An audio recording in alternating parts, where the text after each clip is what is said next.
আজকে আমি এক আমের চাটনি করেছি, তো সেই রেসিপিটাই আপনাদের সাথে শেয়ার করছি। তো আমের চাটনি করতে কী কী লাগবে দেখতে পাচ্ছেন: কাঁচা আম, শুকনো লঙ্কা, নুন, চিনি, আর এর সাথে হলুদ। আপনি ওটা কেউ কেউ হলুদটা দেয়, কেউ কেউ দেয় না। আর সর্ষের ফোড়ন দিতে হবে। এখানে আমি সর্ষের ফোড়ন দিয়ে, লঙ্কা সর্ষের ফোড়ন দিয়ে আমগুলো একটু ভেজে নিয়ে সিদ্ধ করতে দিয়েছি, এবং আমি হলুদ দিয়েছি। হলুদ দিয়ে তারপর জল দিয়ে এটাকে সিদ্ধ করতে দিতে হবে।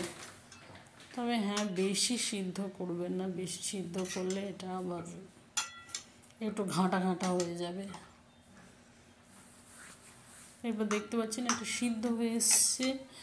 এরপর আমি অ্যাড করব চিনি।